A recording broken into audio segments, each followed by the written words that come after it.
Hey guys, just wanted to hop on quickly and give you an update on the seeds that I had planted in the little seedling bags. I posted on Facebook and Instagram about a week and a half ago or so about these cute little seedling bags. I planted some Swiss chard seeds in them and I wanted to give you an update of how they're looking now.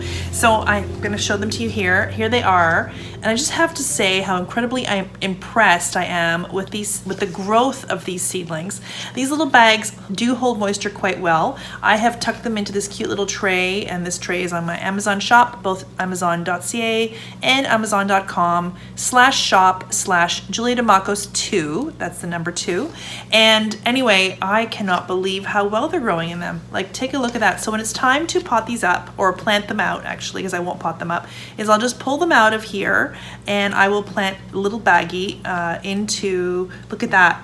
Just want to show you the roots on that. Wow. So these are going to air prune themselves. These are going to become nice and hardy and tough, and I'll be able to put them out into the greenhouse. I can also do the same thing for the seedlings that I plant into the garden when the time comes to be planting. But I just want to show you how well they're growing. So I prefer to multi-sow. As you can see, you're probably going to be wondering, why do you have so many seedlings in one little packet? Well, Swiss chard is like beets. The seeds themselves have several eyes on them, so they will produce more than one seedling per eye, so per seed. Sometimes they don't. So here's one that has none, and I put 4 seeds in here, and you can see there's nothing. So, you know, here I put 4 seeds, and here's 1. So the reason I put 4, I follow the Charles Dowding method, and he does multi-sowing, and he does that. He recommends 4 beet and Swiss chard seeds per cell, and they will grow into a cluster. So not every seed will germinate, but this way at least you get a guarantee. So as you can see here in the center, nothing in this one, only 1 here, and then I have like more than 4 in this one. And so it depends on that. This one has a bunch, this one here has 3. So as you can see, like what I can do later is I can snip out and only make sure that there's 4, but I think Swiss chard, because we're not growing it for the root, I could probably leave it to grow in a cluster. I'm gonna experiment this year and see what happens. Anyway, I just want to show you how well they're growing. They're so healthy. They're just, look at how lush. I just can't even believe how well they're growing. I'm very, very excited. I am definitely going to plant more. Now, if you're looking for these little baggies, I have never seen them anywhere, but I did find them on Amazon, so I have put them in my shop. Again, it's amazon.ca or .com/shop/JuliaDeMacos2, and that's the number 2. And I have these in there. Take a look. Really inexpensive. They come in a big bag of like 100 or 200. I actually got ones that were a 400 set. I think they paid 11 bucks. I mean, it's really great.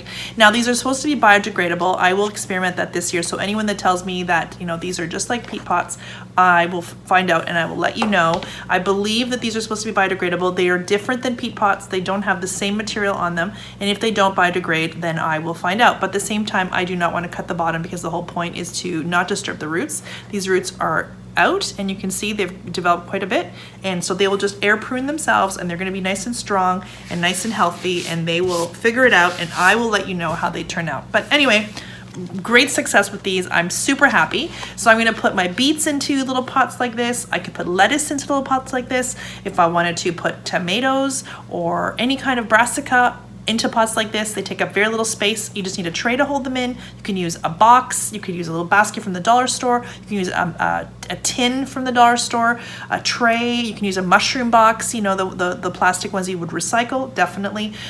Be creative. It's a lot of fun. Involve your kids. Let's stay busy during this tough time, this global crisis. Let's get through it, and let's just get creative and grow our own food. And there's so much food you can grow. It's very, very easy. And I'll keep posting videos to give you tips to make it easy for you. Anyway, that's it for me for today. Thanks so much for watching. Look forward to speaking to you all again soon. Bye for now. Stay safe, everyone. Happy gardening.